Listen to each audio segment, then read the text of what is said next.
Hello ma'am sir, turo ko sa inyo paano mag-transact operation dito sa POS natin, no? So, try natin po. Ayan, login tayo. For example, si cashier or si admin yung ano, gamitin natin account yung kay admin. Click lang natin yan, then login tayo as admin. So, may mga naka-default kasi dito na 6 na 1. So, kay manager po yon. So, i-log out natin, no? Then, gamitin natin yung kay admin na lang, no? 6 na 0, login. So, ito yung si admin. So, for example, sa table 1, is mayroong customer na tatlo or guest, tatlo po. Then, ito po nakalagay kung ilan po yung mga order nila. Tatlong coffee, sa menu, tatlong adobo. Then, sa add-ons, yung tatlong rice, yan. Then, ito isi-send natin is dun sa kitchen, printer, ayan. So, send na po yun para i-prepare ni kitchen. Then after nun, pag nabayaran na po yun, so click po natin tong dilaw na to. Ibig sabihin pa nakadilaw is occupy na po yun, no? May naka-dine in po doon. Ano po? Itong mga to is vacant. So, click po natin yan. For payment, click po natin payment. Kung online po yung kanilang babayaran, is click natin online. Then, pwede tayong mag-note. So, ang pangalan ng nagbayad, then reference po kung Gcash yung ginamit. Then, save. Then, dito yung makikita. Then, pay po natin. No? So, ganun lang po yun. 3 dots para makita yung resibo na yun. Kung gusto mo yun ng copy, receipt. So, ito po yan. Ayan.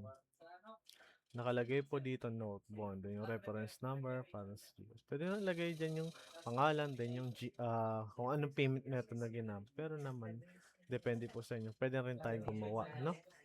So, yan po. So, yun lang naman paano mag-transact po dito sa ano natin ng pag take out. So, ay, pwede po. Parang same lang sa dining. Pag take out kasi, no need mga tables na po, no? Take out, lagay natin. So, ano, drinks, kunwari, tatlong coke, tatlong coffee, tatlong water. Okay, pa nagkaman si cashier, minus nyo lang po to. Ano po? Then sa menu, ayan, tatlong adobo. Sa add-ons, tatlong rice. Sorry po. Then sa charge, kung may mga delivery fee tayo, depende tayong mag-add yan. Ano po? So, add tayong delivery fee. So, pwede naman to, pag malayo, pwede naman po i-edit. So, click nyo lang po to. Then, pwede naman natin to ma-edit yung presyo. Ito, price. So, for example, 150. Medyo malayo lang po kasi. Save lang natin yan. Then, payment.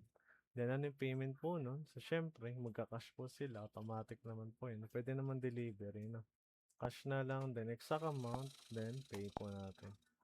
Ayan. So, back na lang po natin para sa pinaka main place order po. So, ganun lang po mag-operate or mag-transact dito.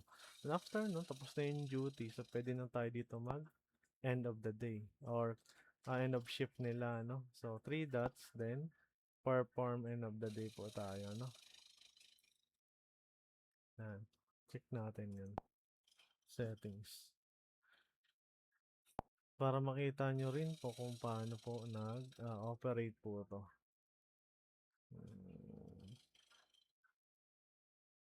Action after it goes. Ending para makita rin po natin. Check ko nga pa ito inventory advance. I-disable ko na lang ito. Sa mga delivery perform end of the day. So, pwede naman tayo dito sa company report. Then malaman yung search, no? Yung mga benta. Ayan. Pwede i-print para report. Then pwede po tayo mag-log out. Ayan. So, yan lang naman po. Paano mag-transact. Thank you so much po, ma'am.